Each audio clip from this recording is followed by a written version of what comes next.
So the idea that I've put thought into this is perhaps an optimistic one, but as you might imagine, you've been a topic of conversation on this campus a lot in the past week or so, certainly among a lot of us who discuss politics. And one of the things that sort of united people who like and dislike a lot of your ideas is that we appreciate your defense of free speech, and we appreciate you coming here to talk about it with us. But one of the things I thought was really interesting is Professor Van Dyke addressed the distinction between you and Jonathan Haidt. And you mentioned this as sort of a temperamental one. And I think, I'm sure that's true to some extent, but I noticed you've made a lot of more sort of substantively inflammatory claims. Like in the course of this lecture, you called the authors of Facebook posts demons and totalitarians.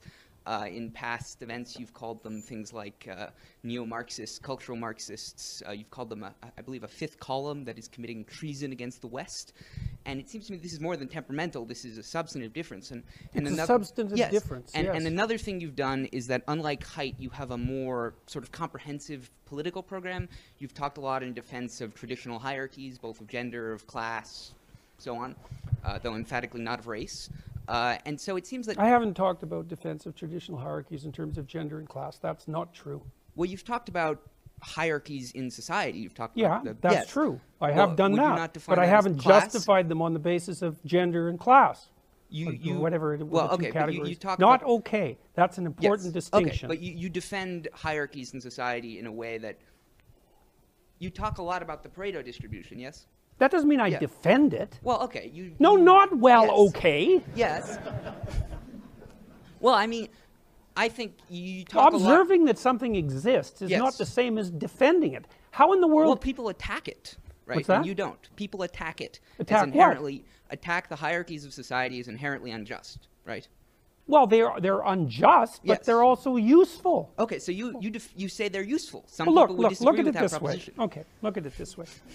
You obviously think that it's worthwhile to stand up and ask a question. Yes. So you think that standing up and asking a question is better than not standing up and asking a question. Yes. Okay, that's a hierarchy of values. Yes. Okay, without the hierarchy of values, you couldn't act. Of course. No, not of course. Well, wait. It's partly why I'm defending the hierarchy. Without a hierarchy, there's no impetus to act. Hierarchy, right? What's that? There is a hierarchy in society, right? No, there's multiple hierarchies in society. Okay, there are multiple hierarchies in society, right? Yes. And you say that they are based in, you invoke the lobster, right? That they are based in nature. Yes? I said that they were inevitable. Yes, that they were inevitable. Some people disagree with that. That doesn't mean that they're good. But my point is that, this is generally relevant to it, you have a broader point than free speech. This is one of the things you talk about, yes? Yes. Okay. Whereas I think there are some other activists who focus on more exclusively I'm not on an free activist. Speech. There's some other individuals who engage in public political speech. Okay. Yeah. Who focus more exclusively on free speech, whereas you have other goals in mind. But one of the things that your more inflammatory language, and it's fair, it's a substantive disagreement, has done, I think, is it's politicized this free speech to an extent that someone like Haidt hasn't. I've noticed that when someone hears the term free speech now, they associate it with a specific set of thinkers, often as viewed as on the extreme right. And I think arguably that's the problem of all factions in society, because free speech should be a universal value. Polls certainly suggest that it's coming under increasing threat from both sides.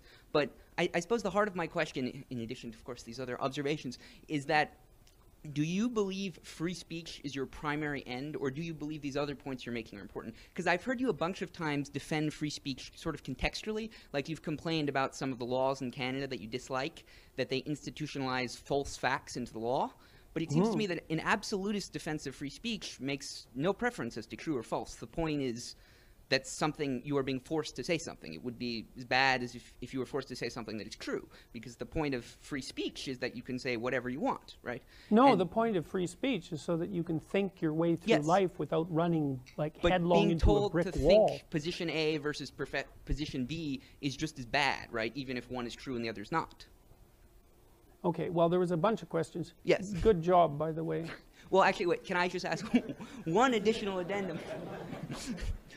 Which is, I think the politicization of free speech is by far the biggest threat to free speech, because this has always been... No, the radical leftists are the biggest threat to free speech. Well, okay, so this is a disagreement. But I get your point. The professor alluded to in previous questions, the substantive threats to free speech in much of the world, in Europe certainly, I think in the United States as well, from the government have come from the radical right.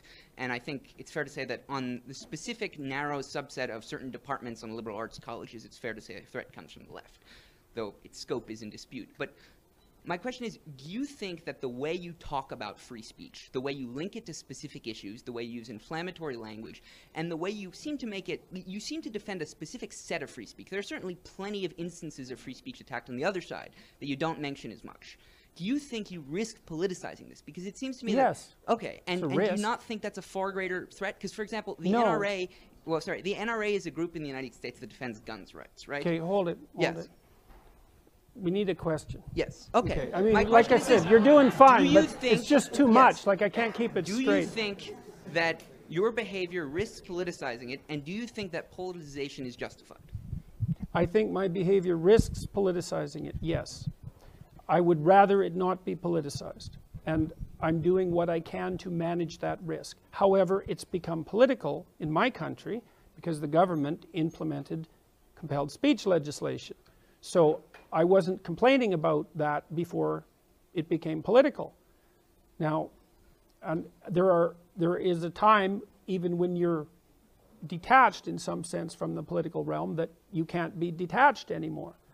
Well, I'm not happy with the fact that this has become politicized.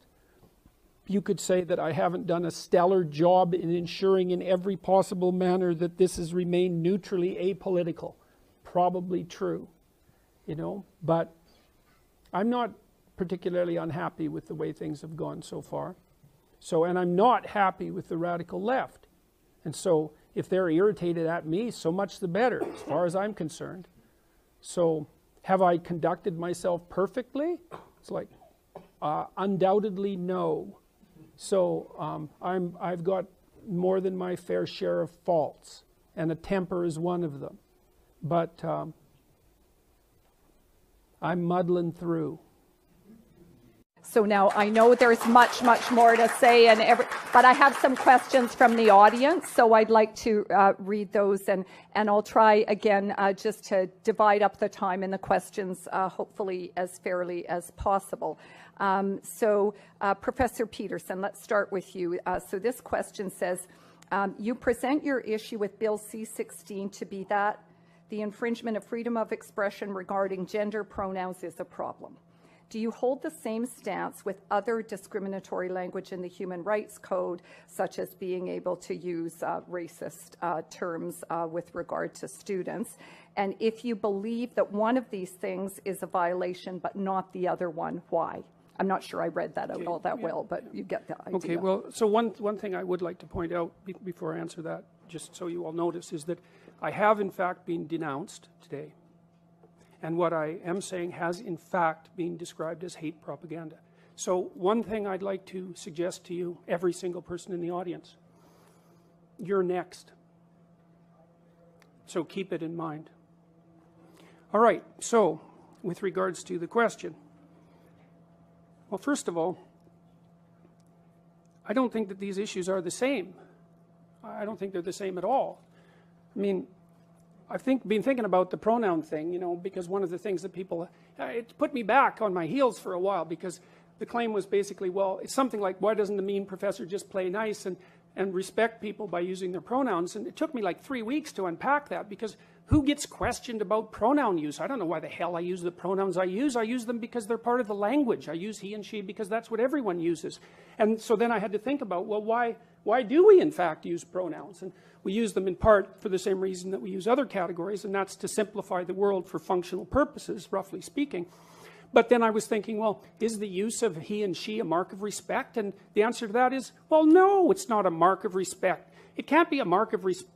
What you call 4 billion people can't be a mark of respect, right? It's a mark of basic categorization. And so then the claim comes up, well, if someone wants you to use a particular pronoun, then you're disrespecting them if you don't. It's like, okay, let's think that through a bit. Well, that assumes that when I'm using he or she for people in normal parlance, that I'm actually indicating my respect for them. And that's not true.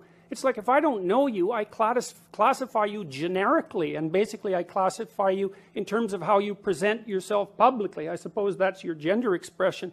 And then I nail you with whatever pronoun seems to fit. It has nothing to do with respect. And besides that, you bloody well don't get to demand my respect. Why should you? You know, I mean, it's not like I respect everyone. That's a foolish thing to do. You respect people who are respectable. You know, you make value distinctions between people, and that doesn't mean you illegally discriminate against them. Those aren't the same thing. But I'm all for value judgments. If you don't buy value judgments, then why bother learning anything? Why bother doing anything? Why go from one point in your life to another if the next point isn't better in some manner? So don't tell me that I'm not respecting people when I don't use their gendered pronouns. And the other thing is, I don't buy this whole idea that the people who are putting this legislation forward are valid representatives of the trans community. That's what they say they are. We have mechanisms for deciding whether someone's a valid representative of a community, and that generally involves democratic voting. I've received at least 20 letters from transsexual people who are on my side, and by the way, 0 from others, believe it or not, who are perfectly happy with the idea of gendered pronouns. It's just they want to be the other one. Now, you can have a discussion about that, and there's lots of things to be said about it, but the idea that this community that's coming out and demanding these rights is somehow representative of this homogenous, oppressed minority, I think is rubbish. Well, that leads us to our next question.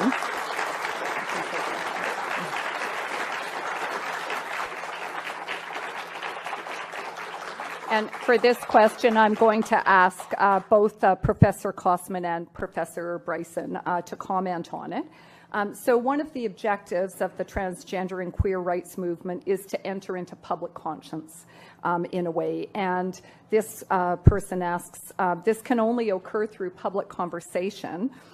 Do you worry that it may not be possible to have thoughtful discussion if there is government restriction about this kind of speech? And do you worry that it would skew discussion in one direction or another?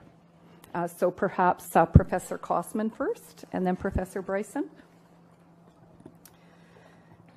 So I've spent a career being concerned about the way in which thoughtful discussion is often shut down.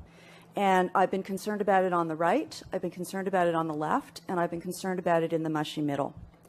And I think that Professor Peterson has actually performed some of this today, insofar as he just said that he was denounced here today and that they're going to come for you next.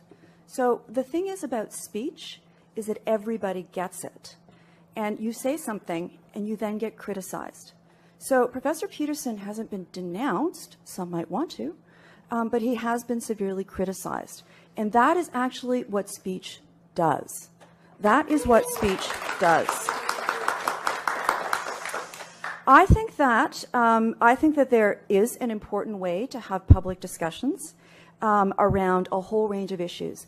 I would welcome a discussion on the role of hate speech provisions. I would welcome a discussion around the role of hate speech and its desirability, about whether the Supreme Court of Canada is right or not right in upholding its constitutionality. But I would like to have that debate with someone who is knowledgeable about the law.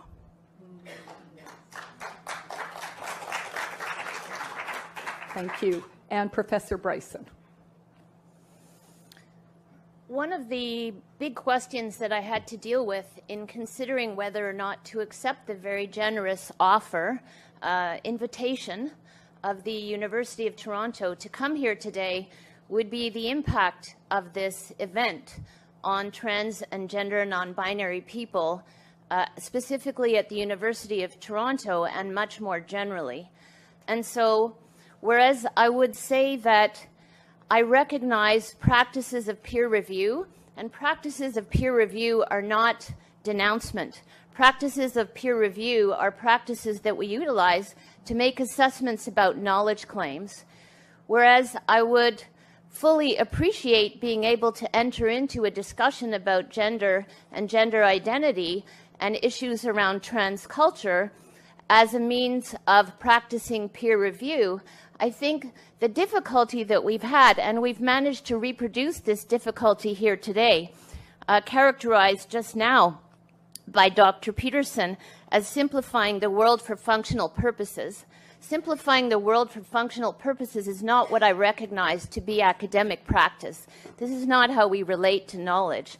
And so I think that there's a concern when we don't subject claims that are being made as knowledge claims by people who carry titles at great Canadian universities, when we don't treat those knowledge claims in the same way that we would in any other field.